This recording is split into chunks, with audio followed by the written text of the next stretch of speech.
All right, so we're going to look at ways of finding out and calculating parts per trillion, parts per billion, parts per million, and parts per thousand in solutions. So when I talk about in solutions, generally for most wet lab applications, we're talking about things that are going to be some amount of mass per volume of solution. And so let's just go ahead and take that and move on and see where it takes us. All right, so let's first look at the number of billion. Or actually, let's look at the number of trillion.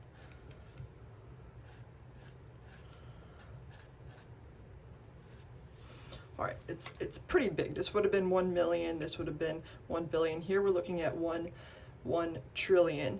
And if we wanted to convert something into parts per trillion, what we'd be looking at is nanograms per liter. I like to memorize just one single thing, nanograms per liter. This is 10 to the negative 9 grams in a liter.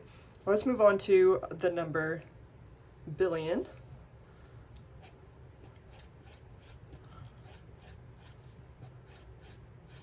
And so if we're looking at something in parts per billion, so one single part in all of this, we'd be looking at something that's going to be in terms of microgram per liter, micrograms per liter, 10 to the negative 6 grams. If we're looking at part per million,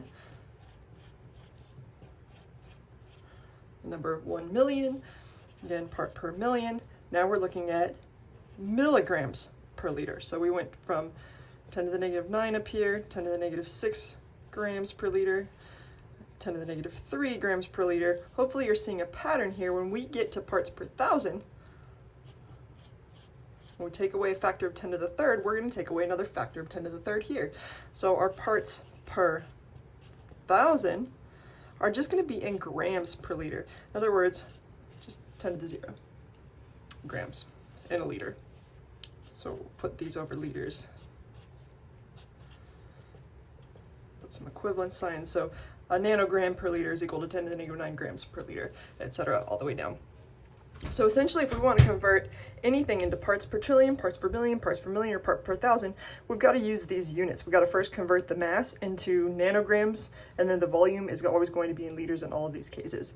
Of course, there are other ways to figure it out. Like, for example, part per million is also microgram per milliliter, but that's really annoying. Stick with something that makes sense and always convert to that, because then you're never going to get thrown off. So if our denominator is always going to be liters, let's just go ahead and memorize this right now, that part per trillion will be 10 to the negative 9, then part per billion is 10 to the negative 6, etc. So let's go ahead and use this as an example. Let's say you have a solution, and you want to know, let's make this, how many part per thousand is 0.25 mole of, let's say, calcium oxide in 100 milliliters of water. Or 100 milliliters, let's change this to solution so it's not confusing. Well, first we have to convert mole into grams, and then we've got to convert this milliliters into liters. Hopefully that's a pretty simple, straightforward thing. We know that milli is times 10 to the negative third, and really there's 0.100 liters and 100 times 10 to the negative third milliliters. The next thing we want to look at is converting this mole into grams.